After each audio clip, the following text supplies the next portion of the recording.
مسلمانوں،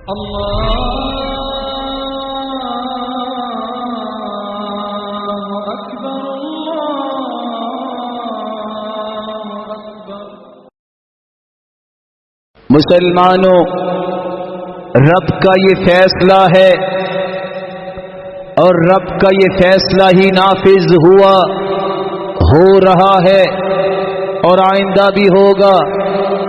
ان شانئک هو الابتر، اے میرے محبوب صلی اللہ علیہ وسلم، تیرا دشمن بے نسل ہوگا، اس کی کوئی قوت دنیا میں قائم نہیں ہو سکتی۔ ایک وقت تھا ابو جہل، یہ شرک و کفر کا سرغنہ، محمد مصطفیٰ صلی اللہ علیہ وسلم کی مخالفت میں اٹھا۔ اللہ ذوالجلال نے بچوں کے ہاتھوں اسے جہنم رسید کیا۔ اللہ کے رسول صلی اللہ علیہ وسلم نے دین کو پھیلانے کے لیے طائف میں بھی ان طائف کے گنڈوں سے تکلیفیں ملی۔ رب تعالی نے اس وقت بھی کس طرح نیست و نابود کیا ان مشرکوں کو۔ ایک وقت وہ بھی آیا، آپ سجدہ میں پڑے ہیں، آپ کے اوپر اوجری ڈال دی گئی، آپ کو زخمی کیا گیا، لیکن آج کوئی شخص ان کے نام تک نہیں جانتا۔ ان ظالموں کو لعنہم اللہ فی الدنیا والآخرہ وأعد لهم عذابا مہینا۔ قرآن کہتا ہے والذین یؤذون اللہ ورسولہ، جو اللہ کو تکلیف دیتا ہے، جو اس کے رسول کو ایذا پہنچاتا ہے، فیصلہ کیا ہے؟ یہ لعنتی ہے، ملعون ہے، دنیا میں بھی آخرت میں بھی۔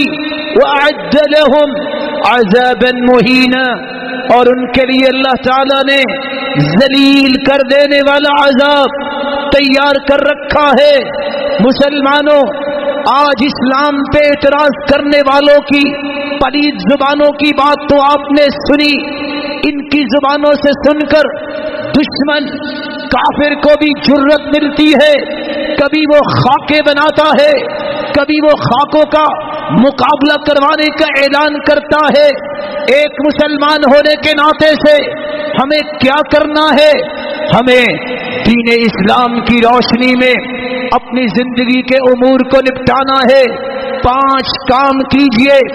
سب سے پہلی ذمہ داری، جب کائنات کی سب سے اعلیٰ ہستی پر زبان کھولی جائے، جب کائنات کی سب سے عارفہ اسما ہستی کے بارے میں اس طرح تکلیف والے معاملات سامنے آئے، تو اس کے تذکروں کو عام کرو، اللہ کے پیارے پیغمبر کی تعریفیں زیادہ کرو، سیرت کی کتابیں پڑھو، سیرت کی کتابیں پرنٹ کرواؤ۔ لوگوں کے اندر یہ آگہی ہونی چاہیے، یہ آشنائی ہونی چاہیے، وہ کون سی ہستی ہے جس کے بارے میں پلید زبانیں جرت کر رہی ہے۔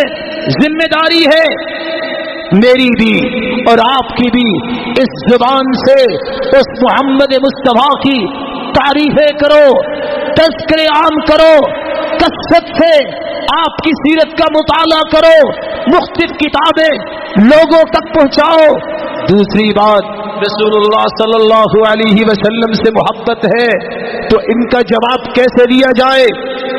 دوسرا جواب یہ ہے، اس وقت مشرک کہتے تھے مذمما، یہ تو مذمت کیا گیا ہے۔ اللہ کے رسول فرماتے ہیں انا محمد، اور میں تو محمد ہوں۔ دشمن بھی تعریف ہی کرتا ہے اور کرے گا۔ کائنات میں سب سے زیادہ تعریف اللہ کے بعد اگر کسی کی ہے تو وہ محمد مصطفیٰ ہے۔ کثرت سے درود پڑھنا سیکھو، عادت بناؤ، چلتے پھرتے، خصوصاً جمعے کے دن اللہ کے رسول نے فرمایا تھا فَأَكْثِرُوا عَلَيَّ مِنَ الصَّلَاةِ، کثرت سے درود پڑھا کرو۔ درود پڑھنے سے 10 نیکیاں تو ملیں گی، گناہ تو معاف ہوں گے، درجات تو بلند ہوں گے۔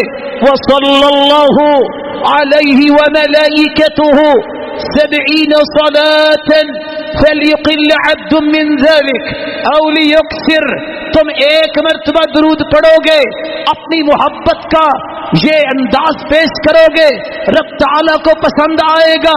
ایک مرتبہ درود کے مقابلے میں اللہ ذوالجلال اپنی 70 رحمتیں تم پہ نشاور کر دیں گے۔ تم ایک مرتبہ درود پڑھو گے، وَمَلَائِكَتُهُ 70 صَلَاةً، ایک مرتبہ درود پڑھو گے، کھربوں کی تعداد میں فرشتے۔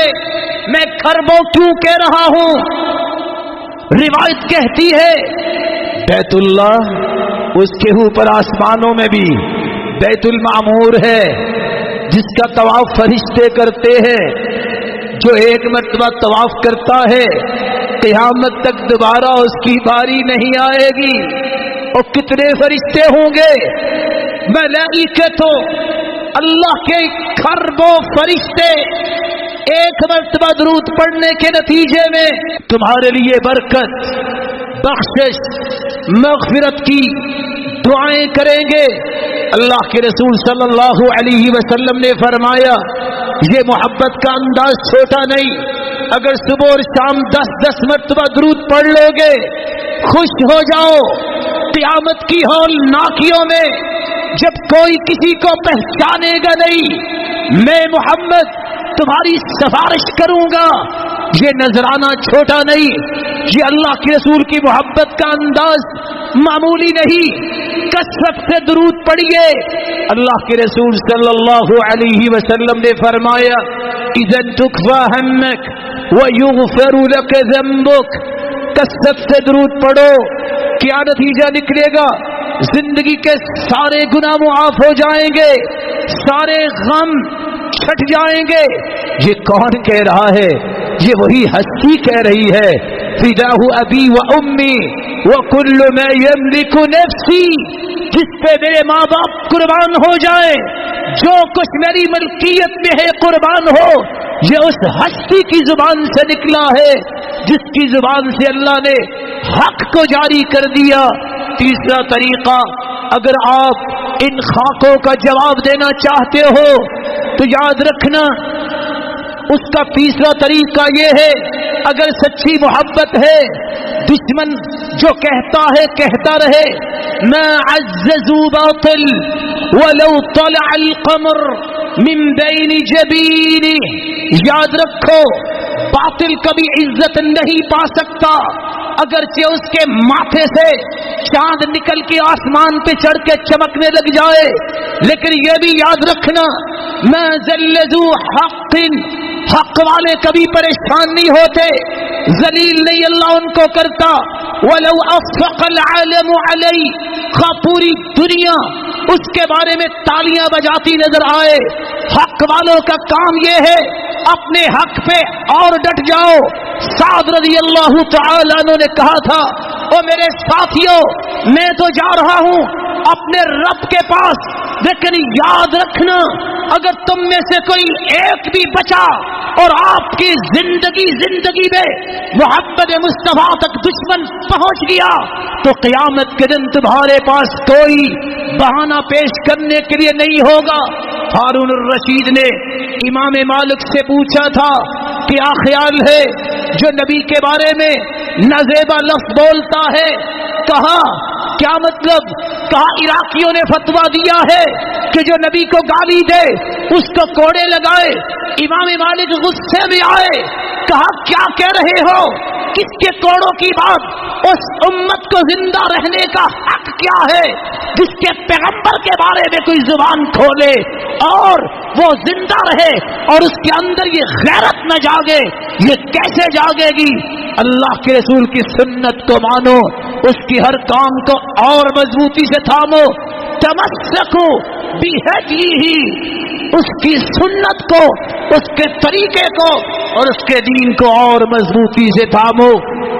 دشمن کے لیے سب سے بڑا وار یہ ہوتا ہے وہ نام مٹانے کے لیے اس طرح کی بزدلانہ حرکتیں کرتے ہیں، مومن اطاعت، اتباع، فرما برداری، آپ کی سنت کا علم اٹھا کر آپ کی حدیث اور سنت کی تعلیم، تربیت، دعوت اور اس کو سکھانے، سمجھانے، عام کرنے، دنیا کے کونے کونے تک پہنچانے کے لیے کدو کاوش کرتا ہے. اور یہی ایک طریقہ ہے جس سے دشمن اپنے حسد میں ہی مرتا ہے کہ میرا کام تو نہ ہوا، یہ تو اور بڑھ گئے. ایک وقت آیا تھا جس نے محمد مصطفیٰ کے خاکے ظالم نے بنائے.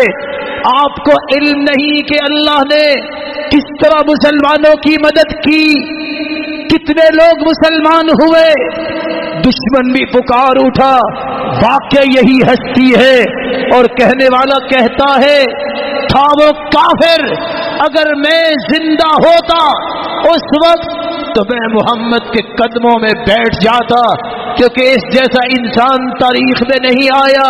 چوتھا طریقہ، اگر دشمنوں کا جواب دینا ہے تو اس کا یہ بھی طریقہ ہے، آپ صلی اللہ علیہ وسلم کی نافرمانی چھوڑ دو.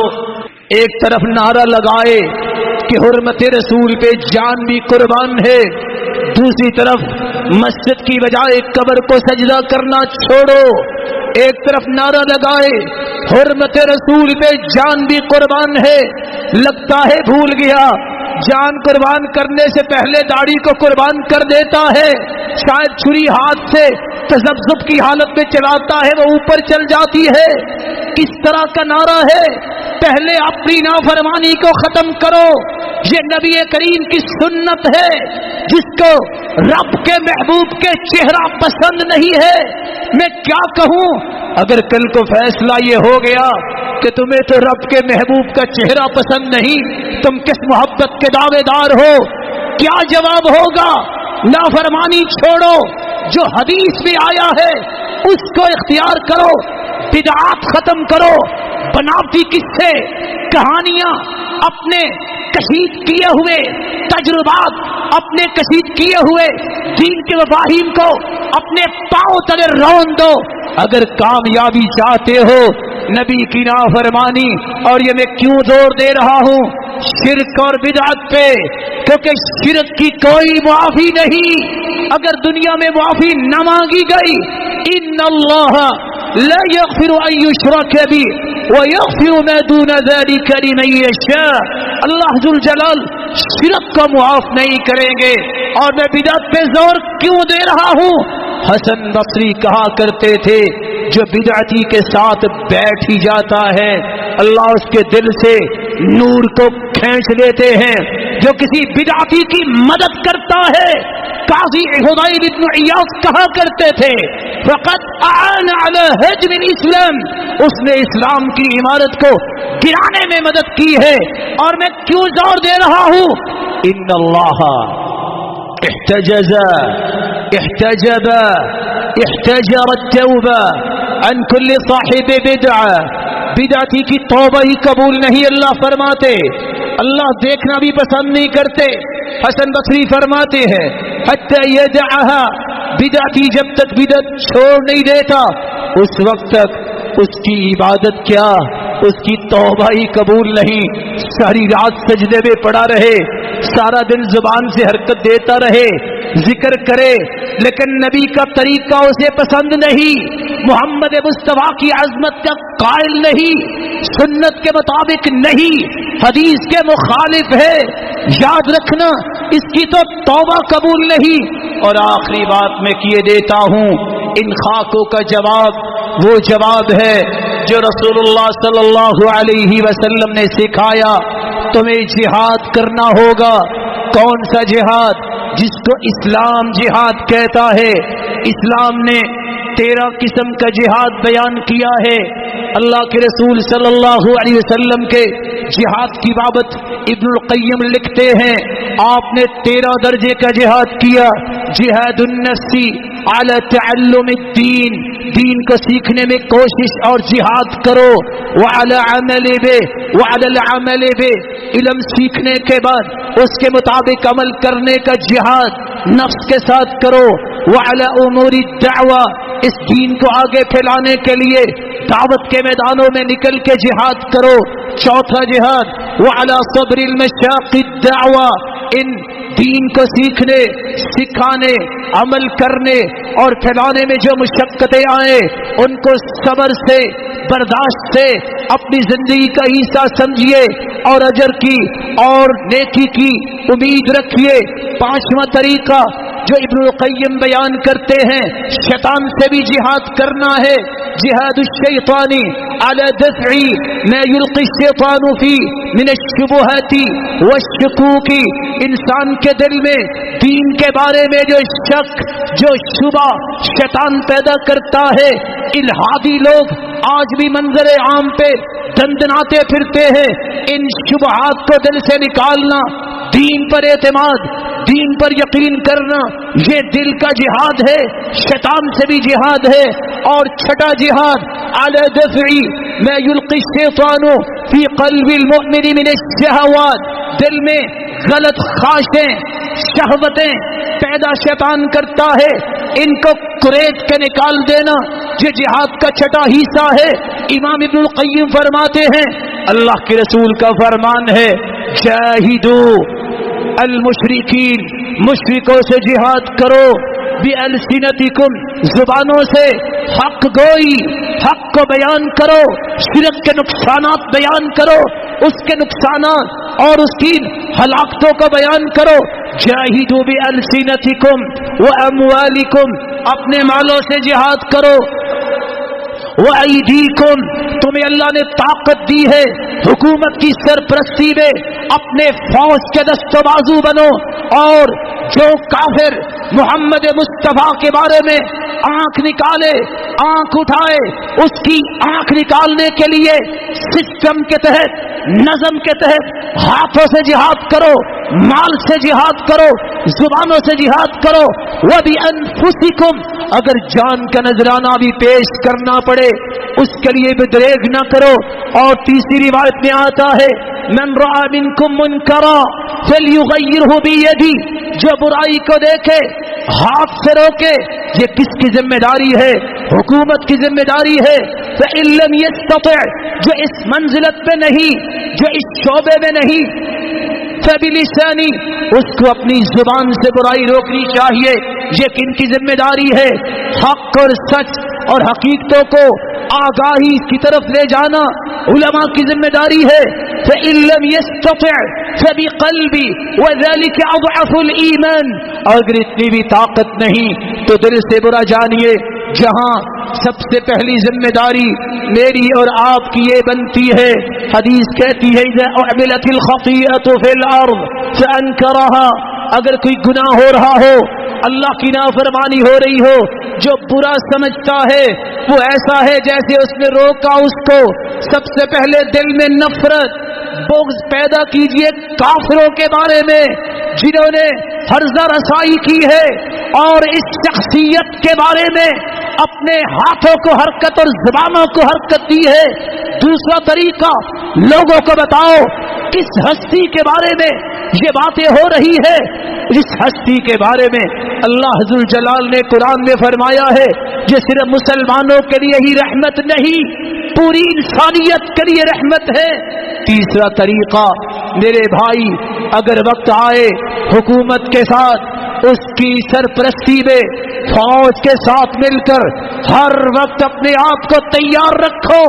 دشمن ہندوستان ہو یا ہالینڈ ہو، کوئی بھی ہو، یا امریکہ ہو، اللہ کی رحمت سے مومن بزدل نہیں ہوتا.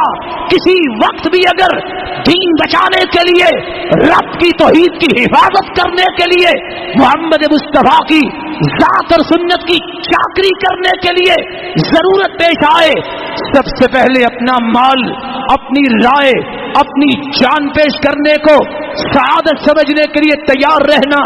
رب کے رسول کا فرمان ہے، علیکم بالجہاد فإنه باب من ابواب الجنہ یذہب اللہ بہ الہم والغم.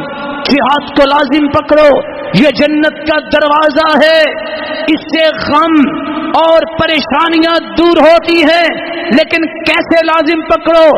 جیسے حدیث بتاتی ہے، جیسے سب سے بڑے مجاہد نے سمجھایا ہے، اصولوں کی روشنی میں، ضابطوں کی روشنی میں، فساد نہیں، جہاد اسلام نے بولا ہے۔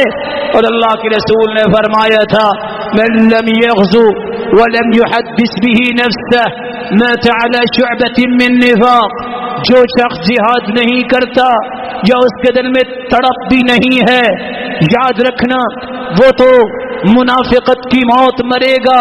رب تعالی ہم سب کو محفوظ فرمائے، اور ہمیں اس بات کی بھی امید واثق ہے جس کو اللہ نے زبان دی ہے، جس کو اللہ نے عہدہ دیا ہے، جس کو منصب دیا ہے، اس کو بھی اپنی ذمہ داری ادا کرنی چاہیے، حکومت کو بھی اور وزراء کو بھی اور عوام کو بھی، علماء کو بھی اپنی اپنی ذمہ داری کو ادا کرنا یہ ایک ضروری امر ہے۔ اللہ ذوالجلال قیامت کے دن ہمیں اپنے محبوب کی رفاقت نصیب فرمائے اور اس کے دست شفقت سے حوض کوثر سے پانی پلائے۔